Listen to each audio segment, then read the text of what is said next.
I'm sure everybody here knows that I originally started my YouTube channel to play Summoner's War. However, the game that I was planning on pivoting my channel to after Summoner's War, because I like moving around with what games are good, I don't like sticking around when games get bad, was Blue Protocol. Blue Protocol was announced over 6 years ago, and we found a game to fill the gap while waiting for it to be updated because it got pushed back by a little bit, and we played Genshin Impact. But now, Blue Protocol is now called Blue Protocol Star Resonance, and now might be releasing in big 2025. A lot of people are very excited. I'm skeptical, but Brax played the game for 60 hours, so I'm down to at least hear his thoughts, because I don't feel like getting betrayed by this company once again. Sponsored video. You guys know I get quite a few of those. What is this? This is not a sponsored video. Good, because if it was, I wouldn't watch. You guys know I get quite a few of those, and oftentimes game companies will reach out to me and they'll be like, hey, can you make a video on our game? And then I'll look at it, I'll talk about it, whatever. This is just news though. And this is something I've been so excited about for such a long time. In fact, probably more creators than just me are excited, and you will be hearing from them very soon. Yeah, I think everybody's very excited to at least try Blue Protocol, because everybody who played Genshin was originally waiting for Blue Protocol. Yeah, I know Chaotic stoked, and I know Brax is fucking stoked, because I know Brax is fucking burnt on Honkai Star Rail. He needs a game that he can sink his fucking teeth into, and I think this is the one. Because Blue Protocol Star Resonance just got announced for a global release. Yep. Now, if you don't know what Blue Protocol Star Resonance is, but maybe you know what Blue Protocol is, maybe you're confused on what that's about. Essentially, there was this anime. It just sucks because this game looked groundbreaking 6 years ago, and now it blends into the crowd. And that's my big concern for the game. Am I still going to play it on launch? Absolutely. But man, if this released when we thought it was going to release, it would have like completely obliterated the status quo. Anime MMORPG that was in development for a really long time called Blue Protocol. It was developed by Bandai Namco, and they were based out of Japan. So now, obviously, people hear Bandai Namco. You might not know what that means. The big reason why people were worried about Bandai Namco, I'm going to be referring to that a lot during this video, is due to the fact that Bamco has very bad netcode. And having bad netcode in the MMORPG practically renders it unplayable. So I think that's probably the big reason why they never wanted to release it, because they just cannot they don't know how to handle server stability. So hopefully in big 2025, they can figure out how to run a game that looks like this properly. it was going to be a Japanese anime MMORPG, but somehow, some way, everything went horribly wrong, and the game released in Japan first after like 10 years of waiting. The game, if you Google it, it says the game was announced in 2022. That is not true. Blue Protocol was a game that maybe the release wasn't officially announced, but the game was in development way before then, and it is actually a large reason why so many content creators that played Genshin Impact ended up being a Genshin Impact creator, because what happened is this game was taking so long to come out. I think it had to have been announced in 2018 or earlier. I don't remember when. I just remember it was 2020, Brax. It was 2020, or maybe it was 2019. 2019, 2020. I remember seeing an MMO Byte video on it way back in the day when I was looking for a new MMO. I think the oldest MMO Byte video is 5 years old on Blue Protocol, so it would be around 2020, 2019. And amongst all of the hype of this game, Blue Protocol, this game comes out of nowhere called Genshin Impact, something we had never before seen in the West. It's like a high quality gacha game. So all the Westerners who have never touched gachas before, I mean, there are some, right? But people like me who is like, I played casually Pokemon Masters EX. I didn't even know what a gacha game was at that point, right? So Genshin Impact comes out and we're like, see, I knew exactly what I was getting myself into, and I loved every second of it on the release. I still get disheartened about how mismanaged Genshin Impact was after about year one. It's truly a shame. Like, oh my God, it's an anime RPG. That's all I wanted. Because so many people wanted just an anime RPG to play, and some people wanted an anime MMORPG to play, but Genshin Impact comes out and it fills that gap, and we're like, okay, I'll just play this until fuck. And some of us are like, okay, I'll just play this until Blue Protocol comes out. Yeah. That was what I did. And then I heard it was going to be announced, and then I was like, oh my God, this is it. Finally, we're going to get to play. They release it in Japan only, and it's absolutely cooked. When you release it, flopped so fucking hard, and region locked releases just completely obliterate all hype for the game 99 times out of 100.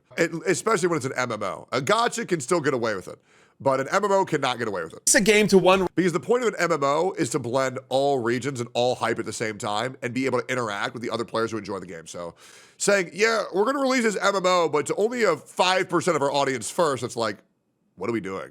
Region only, when the entire world's excited about it, you fuck the game. I don't know how many times we have to tell you this, old man.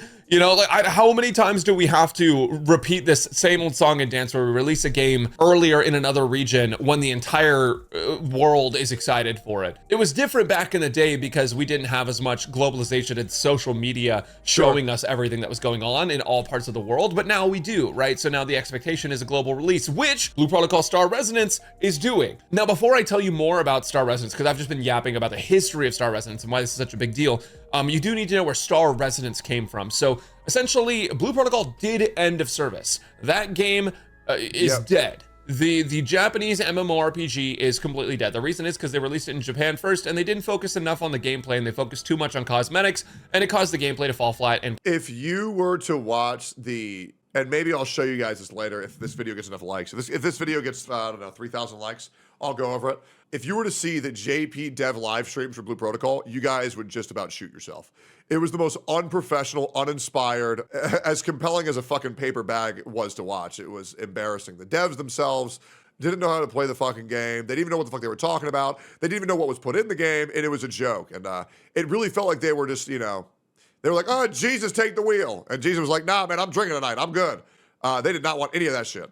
Players to be unhappy. That's the problem. Well, one company, I believe they're called Bakura, they bought the rights to Blue Protocol to make a mobile version of the game when Blue Protocol came out, and they were going to call it Blue Protocol Star Resonance. Now, when Blue Protocol EOS'd, I think they basically just got free reign to do like whatever they wanted with it. So they took the world of Blue Protocol, the art style of Blue Protocol, and like the combat and stuff, and they kind of overhauled a lot of the bad things about it. So like the combat is much better, the class design is much better, the character and world progression feels much better. And they did all of that and then ported it over to a mobile device. So now we essentially have upgraded Blue Protocol. Now you might be wondering, well, Brax, I haven't heard of Bakura. What is? I think that's such a big savior because obviously mobile games can get away with looking worse because they have to.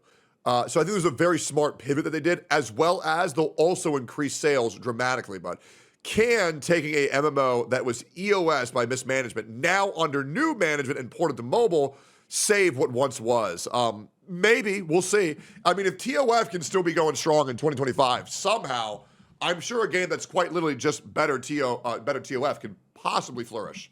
Is that? How did they get the money for this? That doesn't make sense. Well, actually, it was Tencent. To my knowledge, Tencent is funding Bakura and the creation of Star Resonance. And then they realized once Blue Protocol EOS, how much hype there was for a global release, or like for other players that still wanted to play Blue Protocol. So now they announced the global release. So that's what this is. It's essentially Blue Protocol Premium Pro Max Ultra Plus Plus. It's like Blue Protocol, but they took out some of the bad systems, put in some better systems, and it's going to be available globally on PC and mobile. So now we have another platform too. I do hope we get a console release. They didn't say anything about it, but hopefully that can happen, because if you can port something to mobile, you can port something to console. Absolutely. Let's be honest. And I don't get these companies who are like, oh yeah, we're releasing an MMO, but only in these specific regions and only on these specific devices, even though other devices can handle it. It's like, why would you not want more players for a game that thrives on having more players? So I was actually in the CN beta test for Blue Protocol Star Resonance, so I got to play it a fair bit. The problem for me is that, like, obviously I can't read any form of Chinese, so a lot of what I was doing was guessing based on my previous MMO experiences, and I did figure out a lot of systems, and it very much is an MMO at its core, although it does play a little differently from some of the MMOs that I'm used to. And I don't know if that's just like a studio decision or if that's like a regional thing. But either way, there is a lot of stuff to do in the game, which I think was the biggest problem that Blue Protocol initially had, was that there just wasn't. Guys, if you thought American MMOs were grindy, just wait till you play a Japanese one, okay? It's about to be grind city, bitch. Enough actual content to play. There are some concerns I have still, and I'll talk about those in a moment. But what you should know is that this game has a lot more to do at the moment than original Blue Protocol did. And I think that's a huge W. Oh, by the way, for anybody who's saying this game looks not as good as Genshin, well, you got to understand that in an MMO, no MMO can look good and also perform well on servers, right? Like, these characters are made less polygon heavy due to the fact that you have to load so many things at the same time that it's kind of a necessary evil. But what you will get is a better gameplay and world feel because everything can load properly. So it's kind of like sacrifice a little bit in graphics and you make up for that in world, community, and gameplay. For example, you can go life skilling, you can dungeon spam for gear score if you want to increase your gear score. You can just run dungeons infinitely. I know a lot of people were really worried about myself included, about them putting like a stamina system in for dungeons where you can only run a certain amount of dungeons a day, but you can actually run dungeons infinitely. There is no stopping you from running one infinitely. You do get bonuses for the first 2 dungeons you run every day. That's your daily incentive to play, is that your first 2 dungeons give you bonus loot, fucking awesome. but you can technically just run it over and over and over for gear. And there's also other classes, and you can get all of the classes on one character, which means that you can progress all of your. The only thing that I'm worried about is them over monetizing any aspects of pay to win. But as long as all of the pay to wins are for like quality of life and looking cooler, then I don't care at all. Your classes on one character. If you've already maxed one out, that doesn't mean you have nothing to do on that character anymore. You can still max out other jobs or other classes, not jobs, and swap between them. There's world bosses, elite farming for materials. There's a challenge tower that has multiple floors. There's 20-man raids. There's plenty of guild content. There's fishing. I mean, I'm not gonna lie, the fishing one seems like a pretty big deal, because I feel like every single game there's fishing in, there's like a cult of fishermen who like sit there and fish all day, every day, and that's what they do for the. Well, that's also all the bots, right? They program bots to do that shit all day. That being said, guild is most important for me. Like, for example, Ethereal Restart. The reason why I'm so excited is because any sense, and I'm sorry, guys, I'm not a guy that likes to play games alone. I'm just not. There's a reason why every time I play a game, it's alive to you guys. Community is so important to me. And so having things that connect me with other people, it's so important for the game to feel alive. That's why Ethereal Restart I'm very excited about, because there's gonna be guild battles and guild raids, right? So like, that is what gets me hard. That's what gets me excited, right? The entire game, like all the way from beginning to EOS, like these guys are crazy. But I'm happy for them. You know, they found something that they enjoy doing, and go fish, man. You also have class role trials that you need to do to level up your classes. So, I mean, there's just a lot of things for you to sit down and actually do every single day. Now, there are downsides, because remember, I played the beta and I got to experience firsthand what it felt like to have a stamina system in an MMO. All right, I'm gonna be genuinely honest. Let's see if these downsides are deal breakers. I expect Brax to be truthful for this. I do. So let's see if they're bad, because this is gonna determine whether I play or not. Let's see.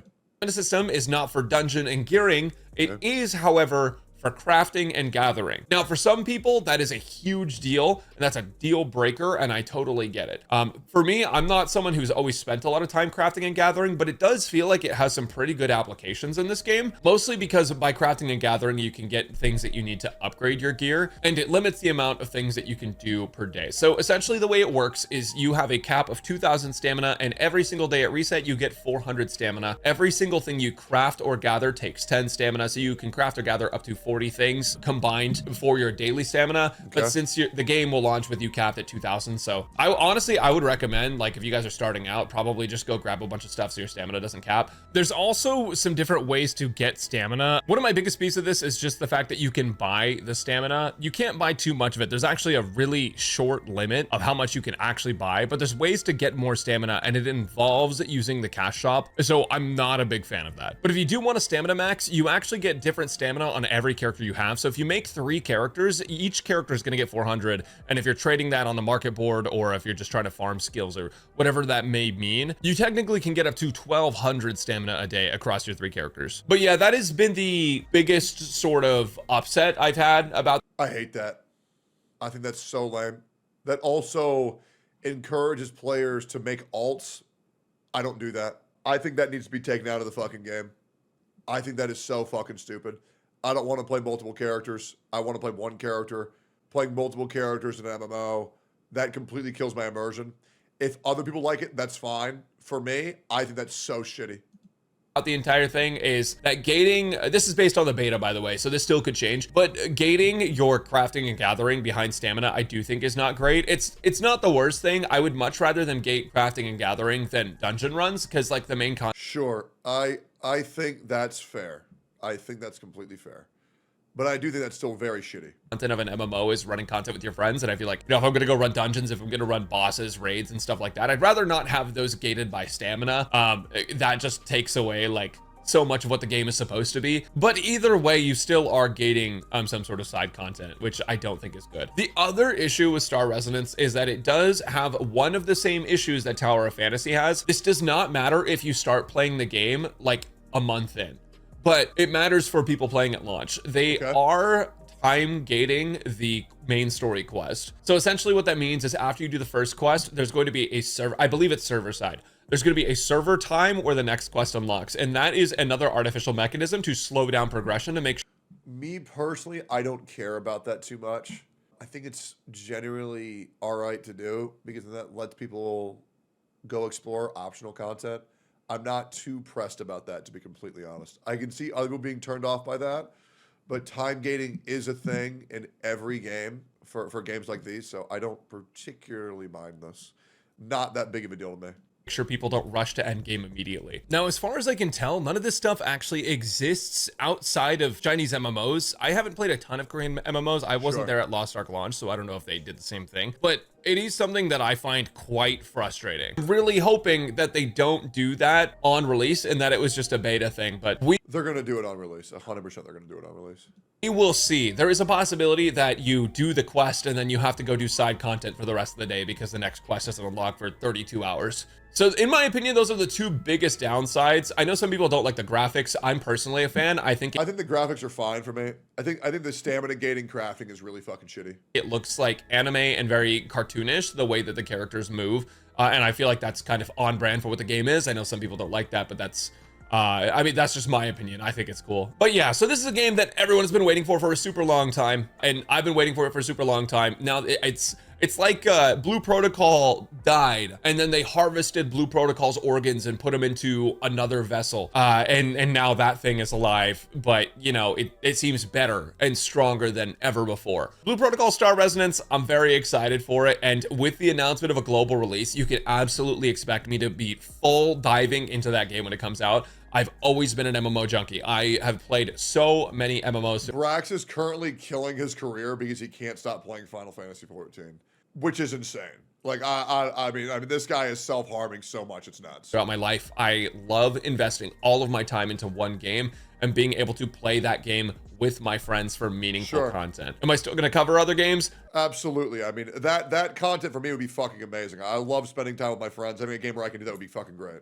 Time will tell. It depends how much time I have when Blue Protocol comes out, right? But I'm absolutely going to be talking about that game a lot because I love MMORPGs, and finally, after what feels like centuries, we get to play an anime MMORPG that is not Aura Kingdom.